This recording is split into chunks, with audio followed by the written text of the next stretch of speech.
Well, good afternoon, everyone. Welcome to our summer school as it continues. Today we're looking at the issue of freedom of speech. The summer school Lyceum, which is what the brand or the overarching title we use for these things, is try to help us think through some issues theologically, philosophically, and apologetically to try to help us be better at sharing our faith in the workplace and helping us to be better engage culture. So that's the idea of the Lyceum. We run a summer school each year. This is the second year we've done the summer school, and a number of us, I think, were at the events last year. So I would like it, to be relatively interactive. If you have a question, please don't hesitate to talk, and we can talk about this very important issue. A few years ago on ABC TV, the then Archbishop of Sydney, Peter Jensen, was a guest on the Q&A. He was asked a question about homosexuality, and Jensen responded, "I think it's true to say, it's very hard to get all the facts here because we don't want to talk about it. And in this country, censorship is alive and well, believe me." So what do we make of Peter Jensen's comments? Is censorship indeed alive and well here in Australia today? Are we restricted in what we can say? Well, I think that Jensen is correct. There is an unofficial program of censorship in Australia today. There are things which can and can't be said in the public space. There's a great restriction on freedom of speech. This is particularly the case for Christians, and I'm not claiming today to come up with all of the answers. This is an enormously complex and a genuinely difficult area, and I am a little bit intimidated that there are some lawyers in the room who passively will know a little bit more about freedom of speech legislation, etc. But that's okay. Today I'm hoping to identify some issues and consider some ways of thinking about this issue and how we should respond. So what are we trying to do today? Well, firstly we're just trying to identify some freedom of speech issues in our country and help us to understand why freedom of speech is important, and then provide a bit of a rough theological framework so we can better understand this issue Christianly. And also we're trying to help us to respond and be able to speak about this in the office and in the public space for the good of all, and also lead us to the gospel. Welcome, people. Grab some lunch. Thank you. And I've just started. It's just an interesting introduction, so you've just missed a very interesting introduction, I'm sure. But grab a sandwich, grab a seat, and we continue to talk about freedom of speech. Whilst you do that, I'll just keep presenting just because of time and stuff, but good to see you. Now, there are many examples of the suppression of freedom of speech in our country today, and I'm just going to share a few, which just from the last 12 months in our country, and I'm sure you could add many more to yourself, but you may be familiar with some of these. But one of the clearest was, and with one of the most stunning outcomes, was that of SBS sports reporter Scott McIntyre. So on Anzac Day last year, he wrote a series of tweets criticising the Anzacs. He said, "Remembering the summary execution, widespread rape and theft committed by these brave Anzacs in Egypt, Palestine and Japan." Another one, he said, "The cultification of an imperialist invasion of a foreign nation that Australia had no quarrel with is against all ideals of modern society." Now the reaction on social media was swift, and McIntyre was condemned. Even Malcolm Turnbull, the then communications minister, chimed in by saying, "Difficult to think of more offensive or inappropriate comments than those by Scott McIntyre, despicable remarks which deserve to be condemned." The result? Well, SBS issued this statement. "Late on Anzac Day, sports presenter Scott McIntyre made highly inappropriate and disrespectful comments via his Twitter account, which have caused his on-air position at SBS to become untenable. Mr. McIntyre's actions have breached the SBS Code of Conduct and social media policy, and as a result, SBS have taken decisive action to terminate Mr. McIntyre's position at SBS with immediate effect."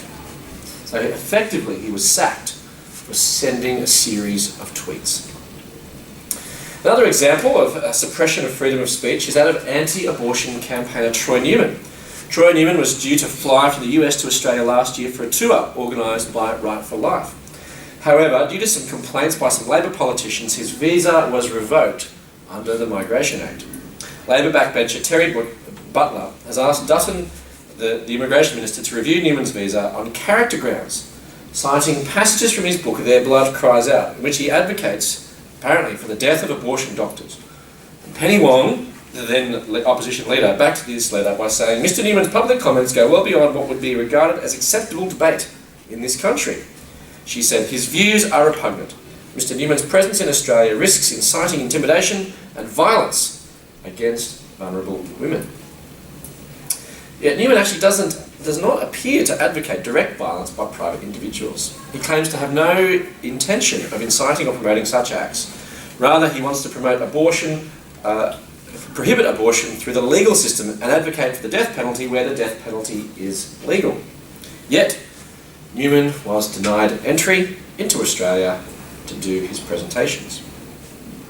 Another example of the same theme was an anti-abortion billboard which was proposed for Adelaide Airport, which was rejected without explanation.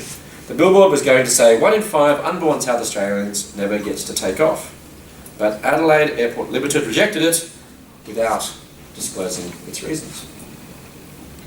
And then there are another really touchy issue, an important issue, is that of gay marriage and homosexuality. There are many places which one is not free to speak about homosexuality, and that was what specifically that Peter Jensen was referring to.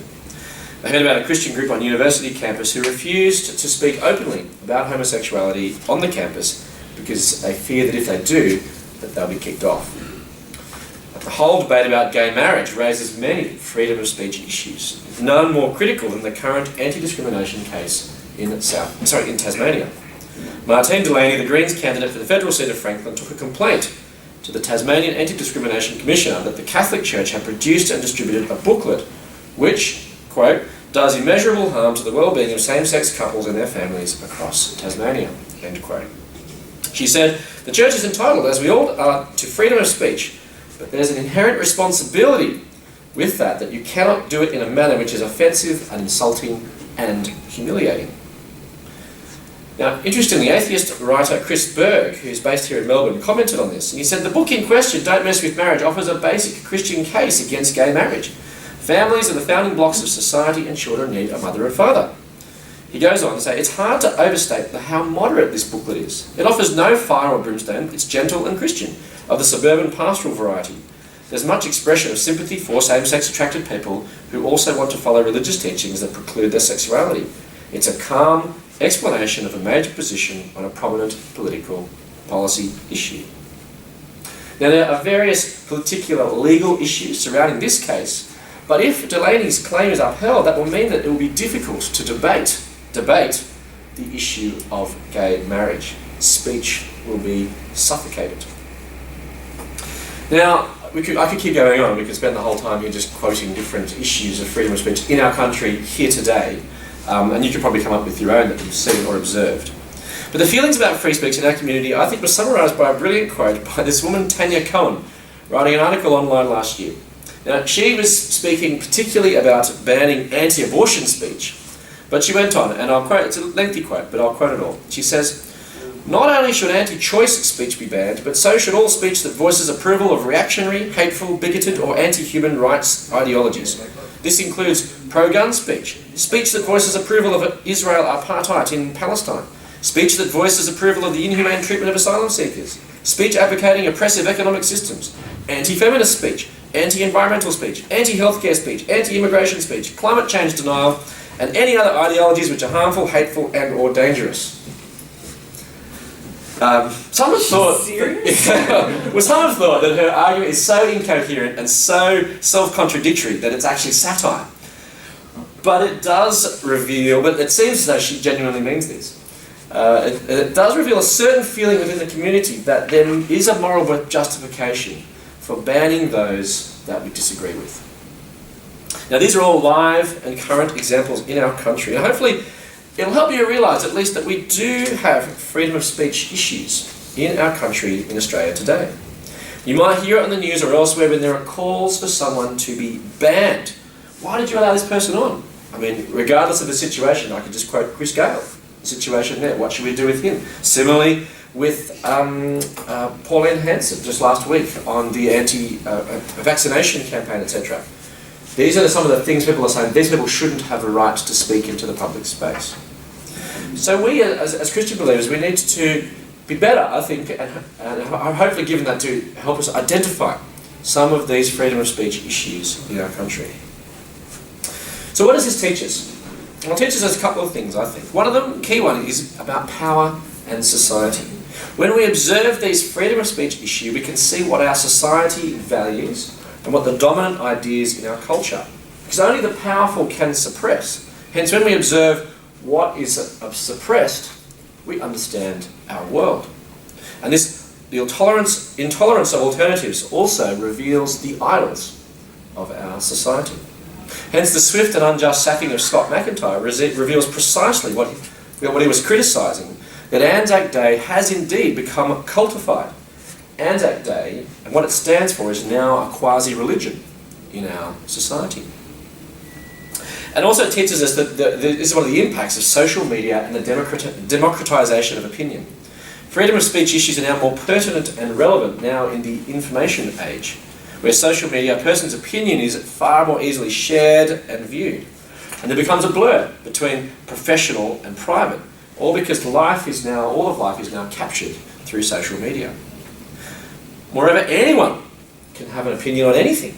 Information has been democratised, but also so is comment and response, which ironically leads to a totalitarian response when the mob disagree. Hence we have trolls and opinion shapers who can lead online campaigns to silence or bombard those that they disagree with.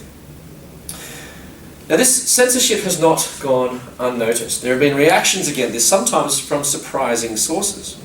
Pertinently, Peter Craven, just last week in The Age, wrote this. He said, "We should be on guard against our own tendencies to be intolerant of ideas we don't like." Similarly, atheist philosopher Russell Blackford has written several times defending the speech of those he disagrees with. He wrote a fascinating piece last year on Troy Newman, the anti-abortion campaigner. I'll quote a couple of sections from Blackford where he says, "To say the least, I'm not comfortable about expressing any solidarity with the likes of Newman. Newman's ideas are so repugnant that I'd not want to give any impression of somehow being on his side or of valuing his contribution to discussion in the public square." So he's obviously, clearly against his position. But he goes on. "For now, it appears that Newman was banned solely or largely for advocating political views deemed by the Australian federal authorities to be intolerable." He says, "I do not feel conflicted, therefore, in stating clearly that Newman should not have been denied a visa solely or largely for his political views, nor should his publications be censored or prohibited. He should have a legal right to express even extreme, repugnant, outrageous views on public policy relating to abortion. This is quintessentially political speech, which merits especially strong legal and social protection from political suppression." It's fascinating, but this is consistent with his philosophy, because he argues that in a libertarian society there is a public interest in permitting debate that is not so restrictive of the parties involved. It allows different participants to express themselves passionately, emotively, and loyally. And one of the great writers on this topic, John Mill, on liberty, suggests that all silencing of discussion is an assumption of infallibility. So freedom of speech allows prophetic voices which may indeed contribute to the public good, to the betterment of all. And this is why it's permissible to allow alternative voice. And from a pragmatic Christian perspective, freedom of speech also allows the Christian gospel to be preached fully and confidently without fear of persecution or reprisal. So how should a Christian think about freedom of speech and our society? Well, I think one of the key driving forces for our response, both publicly and privately, is love for neighbour. Allowing my neighbour to speak even when I disagree with them is a way of loving them, is it not? If my neighbour says something I disagree with them, shouldn't I take the time to listen to them, to understand them, and to allow them to share their views in public so that they can be critiqued and assessed? Now, I don't have to accept their view or agree with them. I think this is one of the problems with modern political discourse. It seems as though you have to be an advocate for something. You can't disagree and still be and live in society with them. So the Good Samaritan didn't become a Jew in order for him to show mercy. So I don't need to afford them time and space but I do need to afford them time and space in order to share their view. We need to be tolerant and love them, ask good questions, but we still can profoundly disagree. Now, in many ways, this undergirds the libertarian philosophy, the secular libertarian philosophy, although I think the motivation is slightly different. The Christian would argue that freedom of speech is a good thing in itself because it's an expression of my love for my neighbour. Whereas modern public framing of the debate is more in strict utilitarian terms, i.e. that is, it's just better for society. Hence, what happens when it no longer appears to serve any further benefit to society to allow freedom of speech, then we can stop it. And perhaps this is why we shouldn't allow any more public debate on issues which we believe as a society that we have settled on. Another aspect is the dignity and respect of all. Undergirding this philosophy, the Christian philosophy, is an underlying belief that all people are equal and have dignity. Hence, all voices should at least be accepted in the public space. And this philosophy is from a distinctively and uniquely Christian understanding of the world. Now, it would be worth pointing out to secular libertarians that the premise that all can participate stems from the theological assertion that all are equal and hold dignity. Now, in the secular world, this is merely an assertion, but there is no basis for equality and dignity for all. Yet in the Christian worldview, we believe all to be made equally in the image of God. And finally, also related to this is we need to distinguish between freedom of speech and freedom of action. We do need to differentiate between the two. Hence, while we believe that every person can share their views and can participate in the public square, we don't believe that every person can act in the way they please. Otherwise, we end up with anarchy. We do need polity, restraint and government. Hence, I think we need to adopt a more open stance to freedom of speech and advocate for order when it comes to regulating the actions of society. But the big question is, where do you draw the line? How free is free? Should there be limits? Is a form of censorship good? And as I said, this is a genuinely difficult area. One could perhaps argue that limiting pornography and swearing and alcohol from our TVs would serve a public interest, particularly from children. But others might disagree, and this is why it's complex. Blackford himself suggests that competing interests will make society inherently messy, and I think we need to accept that. Now, Blackford himself proposes that the state should not silence opposing views unless they lead to violence or impossibly hostile conditions for citizens to live their lives. So he proposes harm as the test for where the line can be drawn, where harm is understood to incite violence or cause an intense emotional reaction. Although, how one determines how intense an emotional reaction is demonstrates that this is a grey and a difficult area. Similarly, how do we define and understand hate speech? It's a complex area. Now, some would argue that Christianity has no right to be in the public square at all. And sometimes this comes from Christians and sometimes it comes from the secularists. And at one level this is correct. Christianity can flourish independently of a political power, which demonstrates Christianity is fundamentally different to Islam. Because in Islam, religion and politics are actually inseparable. True Islam controls the political process because Islam is about submission. Submission to Allah and submission to His law. Hence, insults to Muhammad can't be tolerated, which means that, and then the response, of course, is we've seen, is that means that Islam severely represses speech. But Christianity is fundamentally different. Although due to sin, we do expect criticism and blasphemy from those who oppose the message, which we'll cover a little bit in just the next session. But I contend that Christians can and should have influence in public policy for the good of all. I've become convinced that the polity laid out in the Bible is for a vision of a better society, and it does work. It's interesting that so much of the success of the West, which we are benefiting from at the moment, is because it is based on Christian values and principles. So Jürgen Habermas, who's a committed atheist and leading philosopher, has suggested that Christianity has functioned for the normative self-understanding of modernity as more than just a precursor or a catalyst. So the things that we value today, egalitarian universalism, from which strain the ideas of freedom and a social solidarity, of an autonomous conduct of life and emancipation, the individual morality of conscience, human rights and democracy, is the direct heir to the Judaic ethic of justice and the Christian ethic of love. This legacy, substantially unchanged, has been the object of continual critical appropriation and reinterpretation. But he says to this day there is no alternative to it. In light of current challenges to a post-natal constellation, post-national constellation, we continue to draw on the substance of this heritage. Everything else is just idle postmodern talk. Basically saying the things that we value, democracy, quality of life, human rights, etc., all come from a Christian understanding of the world, and anyone who suggests otherwise is just idle postmodern chatter. That's what he would suggest. So we do say that the Christian understanding of the world is actually good for the world. It's a way, again, of expression of our love for our neighbours. But it also provides us a context in which to preach the gospel.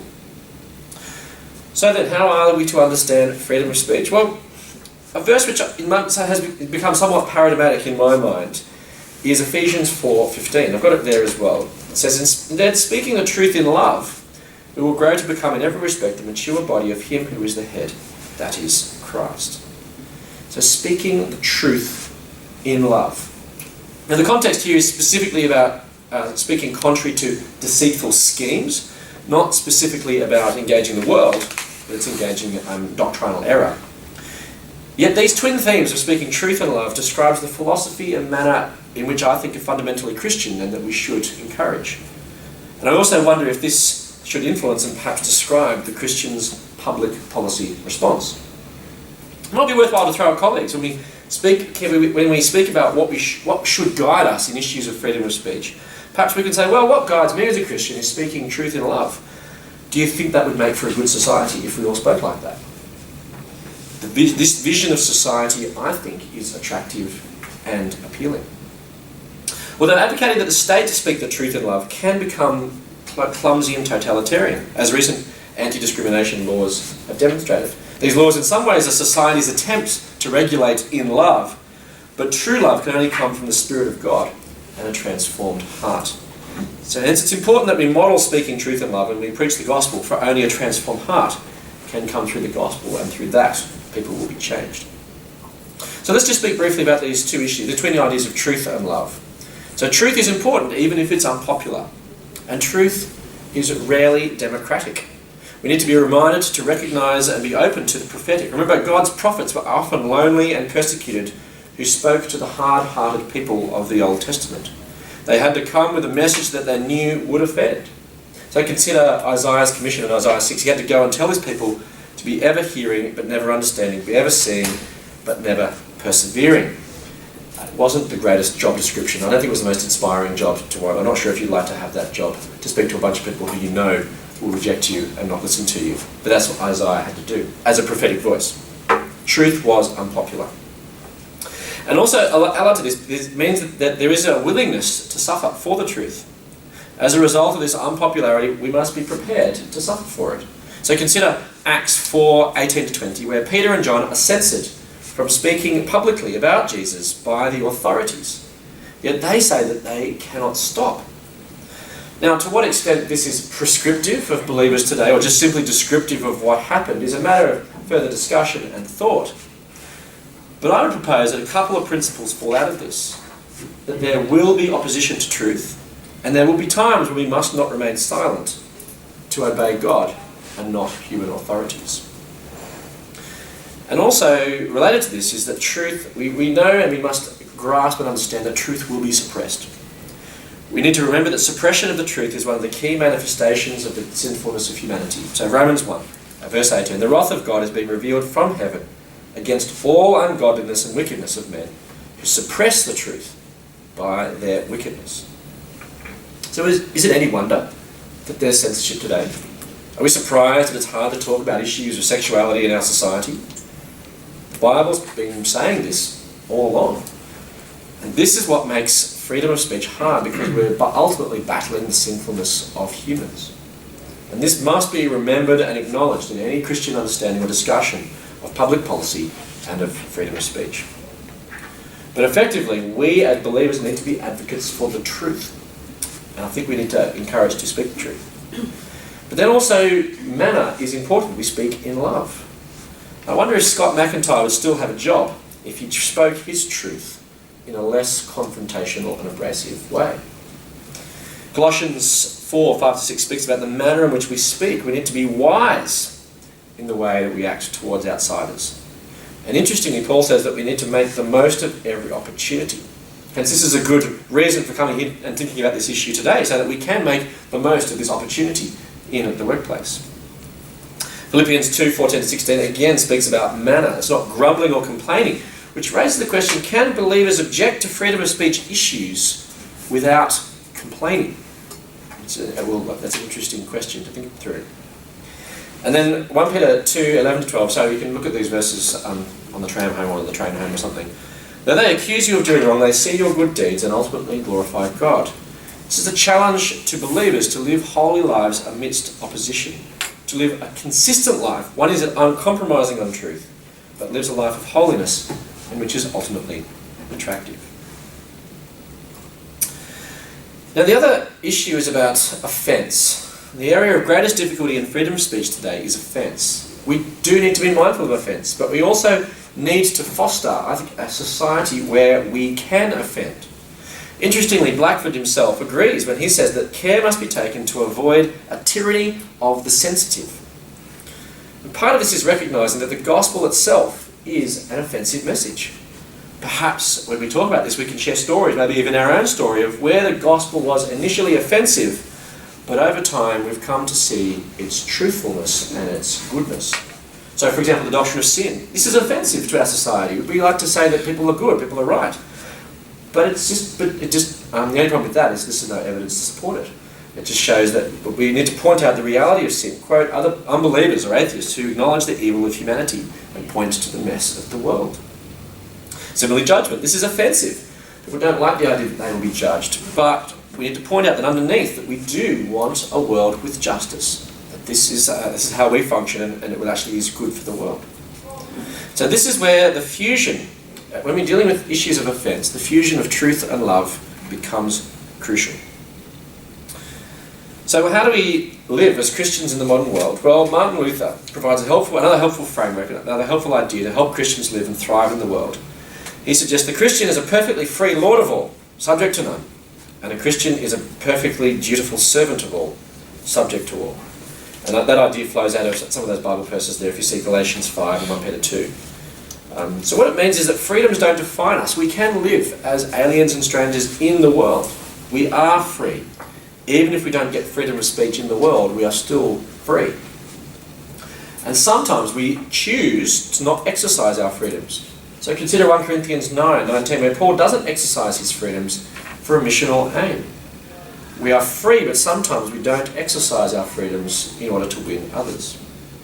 Hence, I think we need to be careful in the public space of being seen to protect Christian privilege.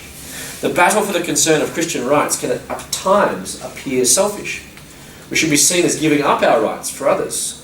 And Christians should be advocating for the rights of minorities to speak up and making it clear that they are seeking the good of all and not just for themselves. So Russell Blackford himself provides a clear and inspiring example of advocating for the freedom of speech for someone that he disagrees with.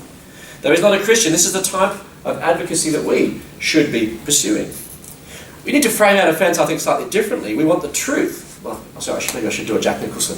We want the truth. That's right. Yeah, well, Tom Cruise. That's right. But we don't want to be. We don't want potentially prophetic voices to be silenced. But we want to hear what other people made in the image of God have to say. We might even learn from them. And we do this in love. How we do this, how we model this privately, and also how we model this publicly in the public space. So as we close up and move into a kind of discussion and questions, just a few office one-liners, questions that you could ask your colleagues that we could perhaps, to lead to further discussion in this. For example, one of the key questions is, where do we draw the line? Who determines what is acceptable and what is not? And potentially this could lead you into a discussion on the moral arguments that, as responding to the claim that, well, with atheism anything is permissible. But we do want to just draw the issue, try to draw the point that, well, sure, as a society we sometimes need to work out what's acceptable or not, but who says? And I think that could lead you to a useful discussion in the end, that without God, that anything is permissible. At what point is something contrary to the public good? It's the same kind of question. One of the slogans used by the Australian Sex Party was, keep religion out of politics. So then you could ask, well, in a democracy, why should one group not allowed to participate? Or should we silence the views of those we disagree with? Also, it'd be helpful to point out inconsistencies and ironies. If we don't allow so-and-so to speak, then why not suppress somebody else? And why are the advocates of tolerance so intolerant? If people are equal and valuable, do you think they should have equal voice? And if not, are they then truly equal? Is it possible to disagree with someone and not hate them? A Christian is guided by speaking the truth in love. Do you think that this would make it good for society if everyone acted in this way? Well, there's a couple of questions and ideas to sort of throw out there as we talk about this very important issue. Got some time for questions, so there's some more sandwiches if you need to grab another sandwich if you're feeling hungry.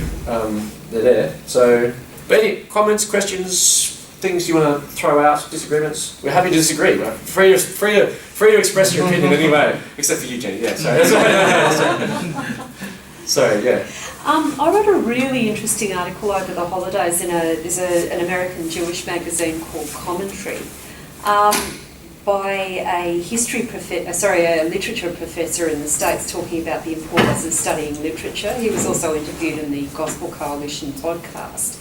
But one of the things that he said was that the growth of victimhood has a direct relationship to intolerance, because once somebody casts themselves as a victim, they kind of get a free hit at the people that they consider to be victimising them. Yeah. And I actually saw a classic example of this in an opinion piece in Fairfax where I haven't actually seen the ads, but apparently there's some very funny Australia Day ads for the lamb featuring Lillian Chin.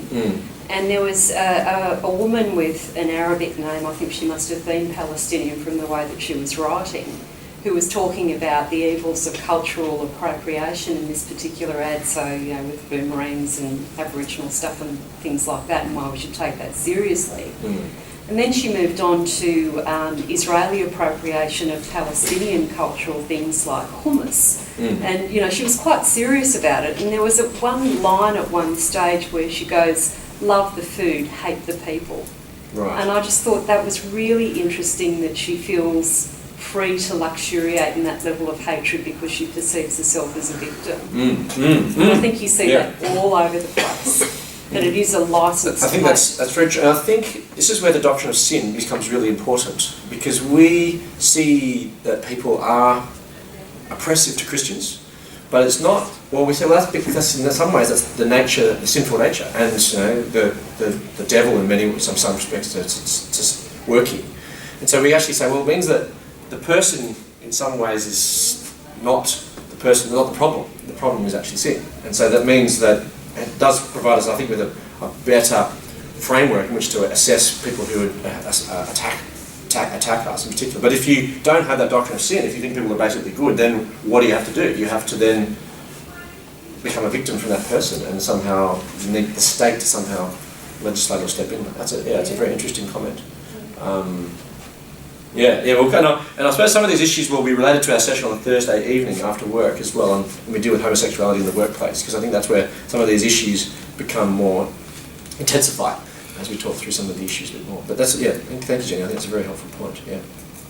Any other comments, questions, or reactions? I mean, sometimes the victimhood is actually like borrowed. Like I remember back from the UK, I think it may have calmed down a bit since, hopefully. Like people were of a particular persuasion were going mad at it. Like, we can't have Christmas cards up in offices, or we can't have Christmas cards with Christian images because they're offensive to Muslims and whatever. And like, this was actually, well, it was coming from two sources. I mean, like, one was just from a sort of left-wing politically correct type of thing. One was also from a actually less than benign right-wing press that wanted you to read this and say, you're a Muslim, you want me to stop celebrating Christmas, and actually build up whatever.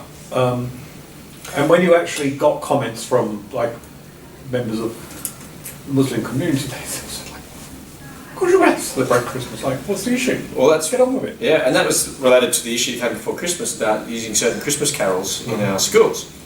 And I might be offensive. This comes back to the issue of offence. and say, well, sure, but does my offence of not being able to say that, does that matter? Or because if I no longer can say Happy Christmas to my colleague, then suddenly I might offend someone, but then the fact that I can't say that is offensive to me, but that doesn't seem to matter. And so this is why we need to point out the inconsistencies and the ironies of trying to suppress offence.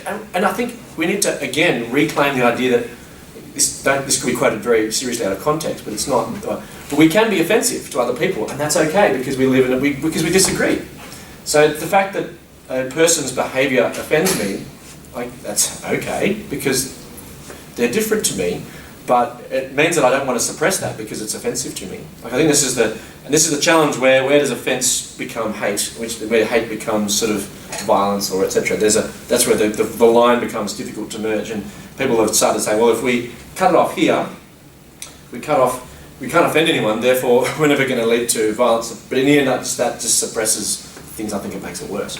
And ironically, I think Blackford himself points out in one of the articles he wrote that attempts to create an open and free society by creating anti-discrimination legislation actually makes society more suppressed and totalitarian, which is exactly the opposite of what you're trying to create, which I think is a really interesting irony. Yeah, but yeah.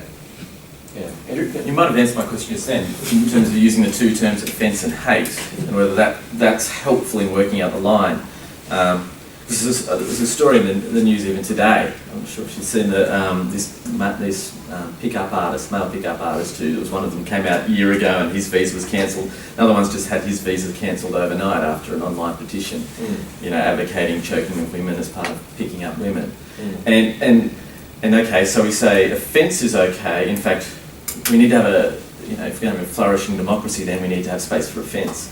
But do we say the line then is, okay, well, he's saying not just something offensive but hateful? Is that how we because if you take a couple of these lines that you had, should we silence the views of those we disagree with? Okay, I disagree with him, but should we silence it? It's offensive, but I guess that's the question, is offence and hate, are they perhaps two ways of thinking about where a line might be? I'm always reluctant to draw a line because it's so difficult. And I suppose that that's the question, is that in my mind it hasn't really been defined what is hate. And there are a number of things that I hate, but I'm not going to go around trying to I hate gambling, for example. I think it's a terrible thing, but it doesn't mean that I would then, that becomes a question. At what point do I try to stop that or silence people who do like gambling? I'm happy for someone to have a conversation about it and we can talk about the merits, etc. of it, but this is why it becomes tricky. And that's why hate speech. This is why. So Blackford tries to draw the line quite neatly. So I just use him because he's been some interesting sort of opponent in many ways to engage with. He's a contemporary Australian and has spoken on this issue. But he sort of says, well, we can be offensive, but we can't incite violence. The problem is that this is exactly hate speech fits that gap. And so you'll say, well, the problem with hate speech is it's going to incite violence, therefore, or it's going to incite something, and so we have to stop that hate speech. The question is, at what point does the speech become insightful? I think it's very difficult, and that's just something I haven't got a clear position at this point, and where I think we should. But I think it's important, if we walk away with nothing else on this topic, on that particular subtopic, is that we're recognising that there is confusion and that there are these different categories that we need to think about. So I guess a good question we can ask of this, at least, that we can say to our colleagues, why do we draw the line with him and not with someone else? Yeah. And I mean, I guess that's a good question to ask, perhaps. Yeah. Well, I would find, say someone who comes as a pro-abortion campaigner came to Australia, and I say, well, I find that deeply, I hate that. But we are quite happy to advocate that position. But again, this comes back to where do we draw the line as a society? And it comes back to, I think, what the idols and the power positions of our society are. That's a way of reflecting that. Yeah. I mean, as I said, I don't have all the answers, but if you have the answer, then no. That's right. I think it's really tricky. I think it's very tricky. But I think this whole idea of hate speech has only emerged, I think, in the last few years. And there's a limit, trying to limit hate speech. What hate speech actually is it's very, very difficult. It's actually a series of Supreme Court decisions in America in the 40s affecting the Jehovah's Witnesses. Okay. Yeah, so they were often, apparently the inoffensive people that knock on our doors at the moment are very mild compared to the way the JWs used to behave. Oh, right. So they actually used to had quite bash a lot the door of... down. Well, Axes and- you know, I can't remember exactly what it was about. Like, it's years ago since I sort of read about this, but they had to protect their First Amendment rights in the Supreme Court, which probably means that there was local legislation to try to suppress them or to prevent their evangelistic activities. So, but that was all categorised as hate speech. And, right. Yeah, so That's it is, interesting. Yeah. and they were protected, of course, because you know, they were actually enforcing the First Amendment. Yeah, So. yeah. Well, see, I would in analysing that, I would suggest, well, there's certainly, they've tried in their mind, they have freedom to speak the truth, but they haven't done it in love or in wisdom and the way that they've kind of gone about that. So in some respects, that's where it's an abuse that has to be corrected by the state, I suppose, and that's where it becomes complex and difficult, but yeah, that's interesting. I mean, and I suppose the whole thing is that there's a kind of range of powers in play here. So there's the social suppression of social media, but also when you're actually sort of wanting people to legislate over the way a person thinks, that's really crossing the line. Yeah, absolutely. And you know, and their expression of how they think. And I think really legislation should be aimed at regulating actions more than anything else, and that's why incitement to violence is such a difficult one. And you know, there's a lot of the Islamic hate preachers get away with it because they just don't cross the line in terms of inciting people to violence. Yeah, that becomes, yeah, exactly right. And that's where the speech, that's why I try to draw a distinction between freedom of speech and freedom of action, but the times where we believe that speech leads to action, and that's just the nature. And so when I say, okay, it's lunchtime, that's going to lead you to go and have some more sandwiches, hopefully. Well, hopefully not too many, because I'll be happy to. But there's plenty there, so go for it. But that's the nature of speech act theory, is that we speak and something happens. So you'd actually argue if we regulate speech, then we can actually regulate behaviour as well. But it becomes tricky. And that's why it's difficult in a pluralistic society. To what extent do we allow dissenting voices? I mean, it's conflicting, like, even within myself. I mean, like, one bit of me is drawn by Voltaire, and, you know, I disagree with what you say, but I defend to the death your right to say it.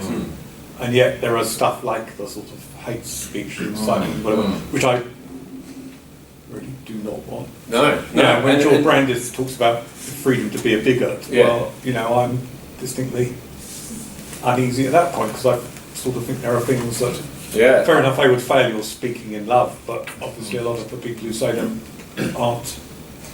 Yeah, it's not my speaking love, it's from the Bible, so I sort of that's right. But wasn't exactly winsome, was it? Oh, everybody's got the freedom to be a bigot. Well, that's an interesting. I've thought about that a lot the last couple of weeks as I've been preparing for this session, and thinking that, well, in some respects, if someone says that, does someone have a freedom to be a bigot? I think you just respond by saying, define a bigot, because that can be. The bigot, in some ways, becomes the eye of the beholder.